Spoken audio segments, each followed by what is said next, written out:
की साजिश भी हो सकती है। सुनेंगे नाज़रीन इमरान प्रताप अली की नज़म। उससे पहले अल्लामा इकबाल की एक अच्छी बात सुनते हैं। सबक फिर पढ़ सदाकत का, अदालत का, शुजाअत का, लिया जाएगा तुझसे काम दुनिया की इमामत का। चलिए सुनते हैं इमरान प्रताप अली की नज़म। तो आपसे गुजारिश है वीडियो को लाइक कीजिए और चैनल को सब्सक्राइब कीजिए। कोई सियासी साजिश भी हो सकती है। मैं जो कहने जा रहा हूँ वो बड़ी हिम्मत की बात है और बड़ा मुश्किल है वो कहना, खासतौर से इस वक्त। लेकिन एक शायर की जो जिम्मेदारी है वो निभाने की कोशिश करता हूँ।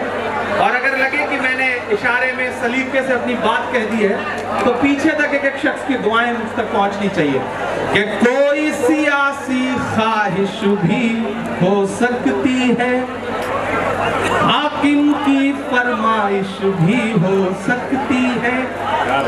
कोई सियासी ख्वाहिश भी हो सकती है, हाकिम की फरमाइश भी हो सकती है। कातिल घर के आंगन तक आ पहुंचा है। यहाँ तक आपकी तालियों का शोर जाना चाहिए पूरे हिंदुस्तान में। कातिल घर के आंगन तक आ पहुंचा है, रखवाले की साजिश भी हो सकती है, साजिश भी हो सकती है। क्या कहने लगा?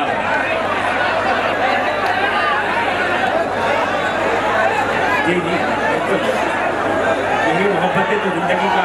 बहुत शुक्रिया। दो गुजारिश करना चाहता हूँ।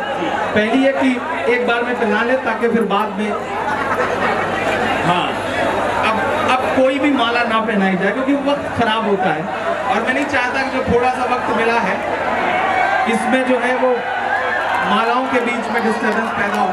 भीड़ बहुत ज़्यादा है। वर्षा ताई अगली बार जब ये प्रोग्राम करिएगा तो किसी बहुत बड़े मैदान में ले चलिएगा क्योंकि यहाँ जो भी जगह है वो बहुत छोटी पड़ गई है। हजारों लोग इस पार हैं, हजारों लोग इधर उधर। तो ये जो बीच में इधर उधर भगदड़ मच रही है उनसे गुजारिश करूंगा कि अगर बैठ सकिए तो बैठ लीजिए या फिर सुकून से खड़े रहिए।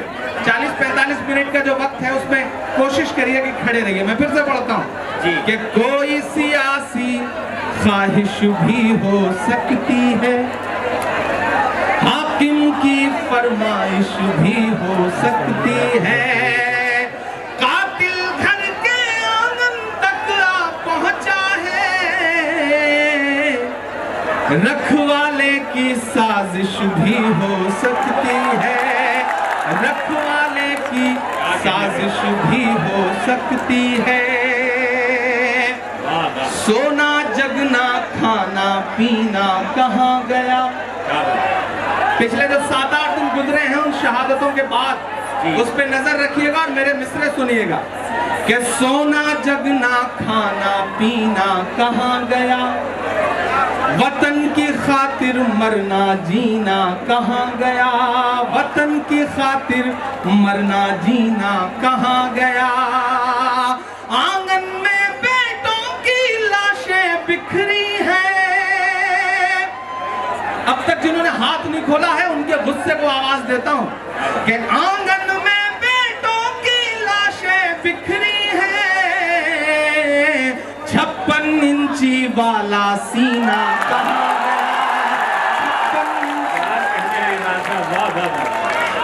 गया, वतन की खातिर मरना जीना कहाँ गया।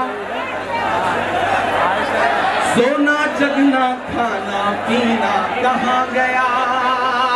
आंगन में बेटों की लाशें बिखरी हैं, 56 इंची वाला सीना कहाँ गया।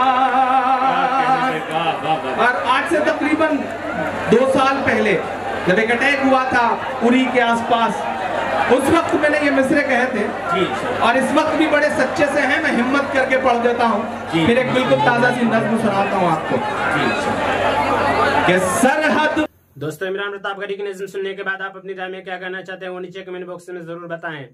आइए दोस्तों, मुंतखब अहादीस किताब से कुछ अहादीस सुनते हैं। हज़रत अब्दुल्लाह बिन मसऊद रज़ियल्लाहु अन्हु रिवायत करते हैं कि रसूलुल्लाह सल्लल्लाहु अलैहि वसल्लम ने इरशाद फरमाया, सलाम अल्लाह ताला के नामों में से एक नाम है जिसको अल्लाह ताला ने जमीन पर उतारा है, लिहाजा इसको आपस में खूब फैलाओ, क्योंकि मुसलमान जब किसी कौम पर गुजरता है और उसको सलाम करता है और वो उसको जवाब दे देते हैं तो उनको सलाम याद दिलाने वाले से सलाम करने वाले को इस कौम पर एक दर्जा फजीलत हासिल होती है, और अगर वो जवाब नहीं देते हैं तो फरिश्ते जो इंसानों से बेहतर है उसके सलाम का जवाब देते हैं।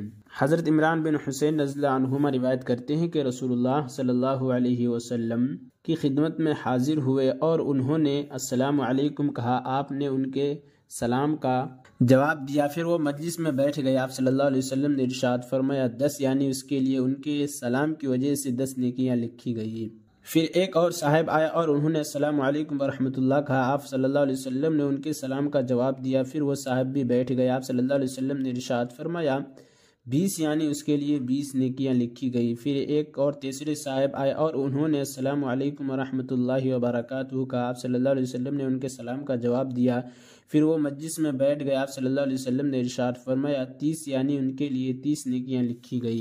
हज़रत मुआज़ बिन जबल रज़ियल्लाहु अन्हु रिवायत करते हैं कि नबी करीम सल्लल्लाहु अलैहि वसल्लम ने इरशाद फरमाया, जो मुसलमान भी रात बावजू जिक्र करते हुए सोता है, फिर जब किसी वक्त रात में उसकी आँख खुलती है और वह अल्लाह ताला से दुनिया व आखिरत की किसी भी खैर का सवाल करता है, अल्लाह ताला उसे वो चीज़ ज़रूर अता फरमाते हैं। हज़रत अबू हुरैरा ने रिवायत करते हैं कि नबी करीम सल्लल्लाहु अलैहि वसल्लम ने इरशाद फरमाया, बंदा जब तक गुनाह और क़ता रहमी की दुआ न करे उसकी दुआ कबूल होती रहती है, बशर्ते कि वह जल्दबाजी न करे। पूछा गया, या रसूलल्लाह जल्दबाजी का क्या मतलब? इरशाद फरमाया, बंदा कहता है मैंने दुआ की, फिर दुआ की, मुझे तो कबूल होती नज़र नहीं आती, फिर उकता कर दुआ करना छोड़ देता है। हज़रत ज़ुहैर नमी रज़ियल्लाहु अन्हु रिवायत करते हैं कि हम एक रात रसूलुल्लाह सल्लल्लाहु अलैहि वसल्लम की साथ निकले तो हमारा गुज़र एक शख्स के पास से हुआ जो बहुत आजिज़ी के साथ दुआ में लगा हुआ था। नबी करीम सल्लल्लाहु अलैहि वसल्लम उसकी दुआ सुनने खड़े हो गए और फिर इरशाद फरमाया, यह दुआ कबूल करवा लेगा अगर उस पर मुहर लगा दे। लोगों में से एक शख्स ने अर्ज़ किया, किस चीज़ के साथ मुहर लगाए? आप सल्लल्लाहु अलैहि वसल्लम ने इरशाद फरमाया, आमीन के साथ। बिलाशुबा अगर उसने आमीन के साथ मुहर लगा दी यानी दुआ के ख़त्म पर आमीन कह दी तो उसने दुआ को कबूल करवा लिया। फिर उस शख्स ने जिसने नबी करीम सल्लल्लाहु अलैहि वसल्लम मुहर के बारे में दरियाफ्त किया था, इस दुआ मांगने वाले शख्स से जाकर कहा, फ़लाँ आमीन के साथ दुआ को ख़त्म करो और दुआ की कबूलियत की खुशखबरी हासिल करो। हज़रत उस्मान बिन अफ़्फ़ान रज़ियल्लाहु अन्हु फरमाते हैं कि मैंने रसूलुल्लाह सल्लल्लाहु अलैहि वसल्लम को यह इरशाद फरमाते हुए सुना, जो शख्स कामिल वज़ू करता है फिर वज़ू फ़र्ज़ नमाज के लिए चल कर जाता है और नमाज जमात के साथ मस्जिद में अदा करता है तो अल्लाह ताला उसके गुनाहों को माफ़ फरमा देते हैं। हज़रत अब्दुल्लाह बिन उमर रज़ियल्लाहु अन्हुमा रिवायत करते हैं कि रसूलुल्लाह सल्लल्लाहु अलैहि वसल्लम ने इरशाद फरमाया, जमात की नमाज अकेले की नमाज से अजर व सवाब में 27 दर्जे ज़्यादा हैं। हज़रत अब्दुल्लाह बिन मसऊद रिवायत करते हैं कि रसूलुल्लाह सल्लल्लाहु अलैहि वसल्लम ने इरशाद फरमाया, आदमी का जमात से नमाज पढ़ना अकेला नमाज पढ़ने से 20 दर्जे से भी ज़्यादा फजीलत रखता है। और इमरान प्रतापगढ़ी से जुड़ी खबरों और नज़्मों के लिए हमारे इस चैनल को जरूर सब्सक्राइब करें। मिलते हैं किसी और वीडियो में से नई नज़्म और नई खबरों के साथ। तो जब तक के लिए दीजिए मुझे इजाज़त और रखिए अपना ख्याल। आप देख रहे थे सुनहरे लफ्ज़ और मैं आपके साथ मोहम्मद ताकिब। अस्सलाम वालेकुम।